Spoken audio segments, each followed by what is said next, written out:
அஸ்ஸலாமு அலைக்கும் வரஹ்மத்துல்லாஹி வபரகாத்துஹு. அன்பார்ந்த OH இஸ்லாம் சேனல் நேயர்களே, எல்லாம் வல்ல ஏக இறைவனுடைய அன்பும் அருளும் நம் அனைவர் மீதும் என்றும் நிலவட்டும்.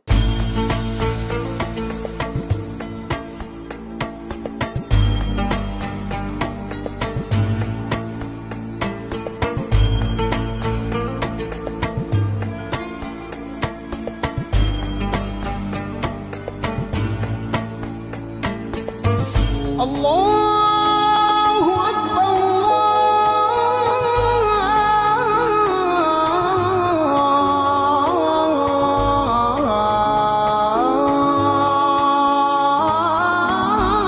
அல்லாஹு அக்பர். வழிகாட்டும் வான்மறை என்ற சிறப்பான இந்த தொடரில் இன்றும் உங்களை எல்லாம் சந்திப்பதில் மகிழ்ச்சி.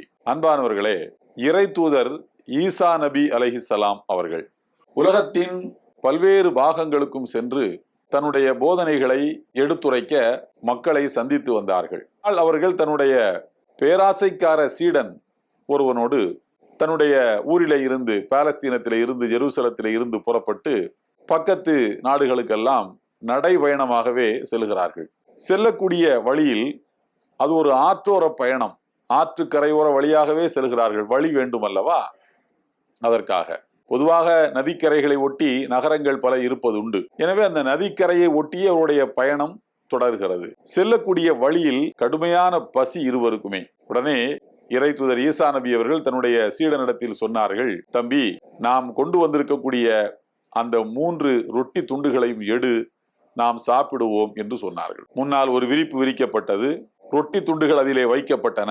அதை எடுத்து கொஞ்சம் கொஞ்சமாக இருவரும் சாப்பிட ஆரம்பித்தார்கள். ஆளுக்கு ஒரு ரொட்டியை சாப்பிட்டு முடித்திருப்பார்கள். சற்று நேரத்தில் இறை தூதர் ஈசா நபி அவர்களுக்கு தண்ணீர் குடித்தால் நல்லது என்பதை போல தோன்றுகிறது. உடனே ஓடிக்கொண்டிருக்கக்கூடிய நதியை நோக்கியவர்கள் சென்று தண்ணீர் குடித்து விட்டு வருகிறேன், நீ சாப்பிட்டு கொண்டு என்று சொன்னார்கள். தண்ணீர் குடிக்க போய்விட்டு திரும்பி வந்து பார்த்தால் அந்த 3வது ரொட்டியையும் காணவில்லை.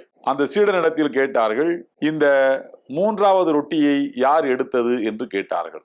நான் தான் எடுத்தேன், எனக்கு பசித்தது, நீங்கள் தருகின்ற இந்த ஒரு ரொட்டி எனக்கு போதுமானதல்ல என்று சொல்லியிருந்தால் பிரச்சனை அதோடு முடிந்திருக்கும். ஆனால் அந்த சீடன் கூறினான், அந்த ரொட்டியை நான் கண்ணாலேயே பார்க்கவே இல்லை, மொத்தம் 2 ரொட்டி துண்டு தான் இருந்துச்சு, நான் எடுக்கவே இல்லையே என்று சொல்லி முற்றாக அதை மறுதளித்து விட்டான். ஈசா நபி அவர்களுக்கோ வருத்தம். அடுத்த வேளை பசி எடுத்தால் ஆளுக்கு பாதியாக அந்த ரொட்டி துண்டை சாப்பிட்டுக் கொள்ளலாம். அடுத்து ஒரு ஊர் வரப்போகிறது, அந்த ஊரிலே மக்கள் உணவு தந்தால் ஆயிற்று, இல்லை என்றால் என்ன செய்வது யோசித்தார்கள். சரி என்று நடையை கட்டினார்கள். பயணம் தொடர்ந்தது.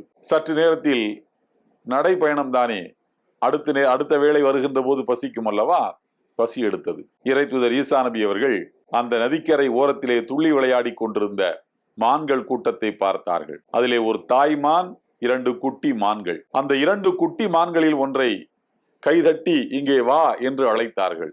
அந்த குட்டிமான் ஏதோ ஒரு தாய் அழைத்ததை போல ஈசா நபிக்கு பக்கத்தில் ஓடோடி வந்தது. உடனே ஒரு கத்தியை எடுத்து அந்த மானை அறுத்து அதன் இறைச்சியை சுட்டு இருவருமாக சாப்பிட்டார்கள். சாப்பிட்டு முடித்தவுடன் அந்த ஆங்காங்கே சிதறி கிடந்த எலும்பு, அந்த மானின் தோல், இவற்றையெல்லாம் ஒன்று திரட்டி ஒன்றாக குவியலாக வைத்து, கும்பி இதினில்லா, அல்லாஹ்வின் கட்டளைப்படி நீ எழுந்து நில் என்று சொன்னார்கள். அந்த மான் உயிர் பெற்று எழுந்தது.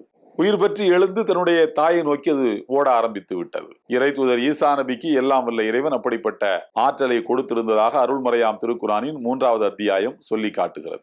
துஹியில் மௌதாபி இதினி, இறந்து போனவர்களை கூட நீங்கள் என்னுடைய கட்டளையின் பேரில் உயிர்ப்பித்து காட்டினீர்கள், தீராத வியாதியையும் நீங்கள் தீர்த்து வைத்தீர்கள் என்று எல்லாம் வல்ல இறைவன் அருள்மறையாம் திருக்குரானில் எடுத்துரைக்கிறார். எனவே அந்த மான் துள்ளி தன்னுடைய தாயை நோக்கி ஓடுகிறது.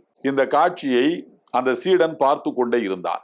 பார்த்து கொண்டே இருந்தவன் அதை பார்த்து அவன் அதிசயப்பட்டான். ஈசா நபி அவர்கள் அந்த சீடனிடத்தில் கேட்டார்கள், இந்த மான் துள்ளி ஓடியதல்லவா நீ பார்த்தாய் அல்லவா? ஆமாம், பார்த்தேன். இந்த மானுக்கு மீண்டும் உயிர் கொடுத்து எழுப்பிய அந்த ஓர் இறைவனின் பெயரால் உன்னிடம் கேட்கிறேன், அந்த 3வது ரொட்டியை சாப்பிட்டது யார் என்று கேட்டார்கள். அவன் சொன்னான், அந்த ரொட்டியை நான் பார்க்கவே இல்லைங்க, எனக்கு அந்த ரொட்டிக்கு எந்த சம்பந்தமும் கிடையாது என்று சொல்லிவிட்டான். பிறகு சற்று நேரத்தில் சரி பயணத்தை தொடர்ந்தார்கள். வயிறு நிரம்பி விட்டது. பயணத்தை தொடர்ந்தார்கள். வழியிலே ஒரு ஆறு குறுக்கிட்டது. அந்த ஆற்றை கடந்தால்தான் அந்த பக்கம் மனிதர்கள் வாழுகின்ற ஊருக்கு செல்ல முடியும் என்கிற நிலை. போட்டு கிடையாது, கப்பல் கிடையாது, சிறு வாகனங்கள் கிடையாது, எதுவும் கிடையாது. இறை தூதர் ஈசா நபி அவர்கள் எல்லாம் வல்ல இறைவனிடத்திலே பிரார்த்தனை செய்தார்கள். அந்த சீடனுடைய கைகளை பிடித்துக் கொண்டார்கள். ஆற்றின் மேல் நான் கால் வைத்து நடந்து வருவேன், நீயும் என்னை போல் நடந்து வந்துவிடு, எதை பத்தியும் யோசிக்காதே என்று சொன்னார். சரி என்று தலையாட்டி கொண்டான். ஈசா நபி அவர்கள் ஏதோ தரையிலே நடப்பது போல ஆற்றின் நீர் மேல் நடக்க ஆரம்பித்தார்கள். அது ஒரு ஆளை விழுங்குகின்ற அளவுக்கு ஆழமுடையது. ஆயினும் அந்த நீருக்கு மேல் அற்புதமாக அவர்கள் நடந்து சென்றார்கள். ஆற்று கரையை கடந்து அந்த பக்கம் வந்தவுடன் இறை தூதர் ஈசா நபி அவர்கள் அந்த சீடனிடத்திலே கேட்டார்கள், பிஹக்கி மன் அம்ஷாக்க அலல் மா மன் அகதர் ரகீஃப். ஆற்றின் மேல் என்னை நடக்க வைத்தது இறைவன், அதிலே ஒன்றும் அற்புதம் இல்லை, நான் இறைவனுடைய தூதன். உன்னை இந்த ஆற்றின் நீர் மேல் நடக்க வைத்தானே, அந்த இறைவனின் பெயரால் உன்னிடம் கேட்கிறேன், யார் அந்த மூன்றாவது ரொட்டியை எடுத்தது என்று கேட்டார். அவன் சொன்னான், லா அதிரி, எனக்கு தெரியாதுங்க, என்னை ஆள விட்டுருங்க, நான் அதை பார்க்கவே இல்லைன்னு சொல்லிட்டு. ஆனா உண்மையிலே சாப்பிட்டது அவன் தான். ஈசா நபிக்கு எல்லாம் தெரியும். இருப்பினும் அவனுடைய வாயிலிருந்து அந்த உண்மை வர வேண்டும் என்று விரும்பினார்கள். சற்று நேரத்தில் அந்த ஆற்றை கடந்து அந்த பக்கம் சென்றவுடன் ஒரு பாலைவன பிரதேசம், அதாவது ஒரு திறந்த வெளி வருகிறது. மனித சஞ்சாரம் இல்லாத ஒரு திறந்த வெளி. இறை தூதர் ஈசா நபி அவர்கள் அந்த தரையிலே உட்கார்ந்து அந்த மணலை அப்படியே குவித்தார்கள். ஒரு குவியல் போல அமைத்தார்கள். அமைத்து விட்டு சொன்னார்கள், குன் ரஹபம்பி இதுனில்லா, எல்லாம் வல்ல ஏக இறைவனின் திருப்பெயரால் நான் கட்டளையிடுகிறேன், மணல் குவியலே நீ தங்கமாக மாறு என்று கட்டளையிட்டார்கள். அந்த மணற்குவியல் தங்கமாக மாறியது. இறை தூதர் ஈசா நபி அவர்கள் அந்த மணற்குவியலை 3 பங்காக வைத்தார்கள். 3 குவியலாக பிரித்தார்கள். ஒரு குவியலை 3 பங்கா வச்சாங்க. குவியலாக வைத்து ஒன்றை இது எனக்கு என்று சொன்னார்கள், இன்னொன்றை அது உனக்கு என்று அவனிடம் ஒப்படைத்தார்கள்.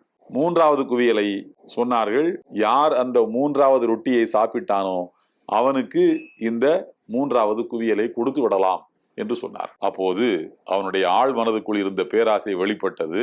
சொன்னான், ஈசா நபி அவர்களே, அந்த 3வது ரொட்டியை நான் தான் சாப்பிட்டேன், இந்த தங்க குவியலை நானே எடுத்துக்கிறேன் என்று சொன்னான். ஈசா நபி அவர்கள், இந்த 3 குவியலையும் நீயே எடுத்துக்கொள், ஒன்றே ஒன்று, இனிமேல் என் கூட நீ வரக்கூடாது, உனக்கும் எனக்குமான உறவு முற்றுப்பட்டு விட்டது, நீ பேராசை பிடித்தவனாக இருக்கிறாய், உலகாசை பிடித்தவனாக இருக்கிறாய், என்னோடு உடன் வருகின்ற தகுதியை நீ இழந்து விட்டாய், 3 குவியலையும் நீயே வைத்துக்கொள் என்று சொல்லிவிட்டு நடையை கட்டிவிட்டார்கள். அவன் எடுத்துக்கொண்டு விரைவாக வீடு வந்து சேர வேண்டும் என்று நடந்து வந்த தூரம் அல்லவா, வேகமாக புறப்பட்டு போகிறான்.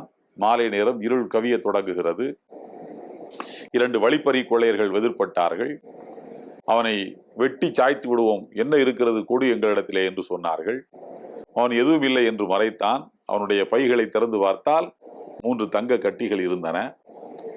இதை நாங்கள் எடுத்துக்கொள்ள போகிறோம் என்று வாளை உயர்த்தினார்கள். அவன் சொன்னான், ஐயா, நீங்கள் 2 பேர், நான் ஒருத்தன், ஆளுக்கு ஒரு கட்டியை வைத்துக் கொள்வோம், 3 பேருமே நன்றாக இருக்கலாம் என்று சொன்னான்.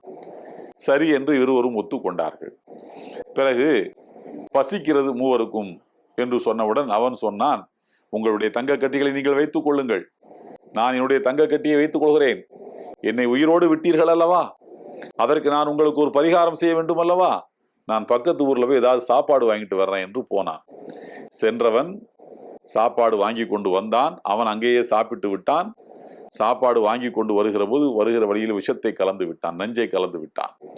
இருவரும் சாப்பிடும் வரைக்கும் காத்திருப்போம், சாப்பிட்டு செத்து முடித்த பிறகு அந்த தங்க கட்டிகளையும் நாமே எடுத்துக்கொள்ளலாம் என்று விஷத்தை கலந்தான். இருவரும் அவன் வருவதை பார்த்தார்கள்.